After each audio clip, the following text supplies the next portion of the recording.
کل جمع پونجی صرف 6 درہم، اور وہ اللہ کے راستے میں دے دیے۔ تھوڑی دیر آگے بازار میں جاتے ہیں تو ایک آدمی 2 اونٹنیاں لے کر کھڑا ہوا بیچ رہا ہے۔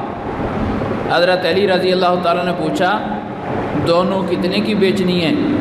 کہتا ہے 60 درہم کی۔ فرمایا میری ہو گئیں، کل کو پیسے لے لینا۔ بہت اچھا جی۔ حضرت علی رضی اللہ تعالیٰ عنہ نے وہ اونٹنیاں لیں اور کہیں باندھ دیں، خود کسی کام میں مصروف ہو گئے۔ کوئی اونٹنیوں کا خریدار پھرتا ہوا آ گیا اور لوگوں سے پوچھا کہ یہ اونٹنیاں کس کی ہیں؟ یہ حضرت علی رضی اللہ تعالیٰ عنہ کی ہیں۔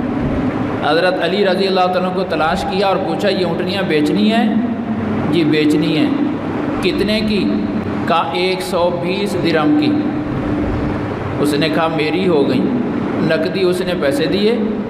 حضرت علی رضی اللہ تعالیٰ عنہ نے ان میں سے 60 درہم کا جا کر قرضہ اتارا جس سے خریدی تھی، اور 60 درہم حضرت فاطمہ رضی اللہ تعالیٰ عنہا کو جا کے پکڑائے اور فرمایا گن لو اللہ کے وعدے کے مطابق پورے ہیں یا نہ، کہ اللہ کا وعدہ یہ ہے کہ ایک نیکی پر اللہ 10 دیتا ہے، تو تم نے 6 دیے تھے، تو 6 پر 60 ملے ہیں یا نہ؟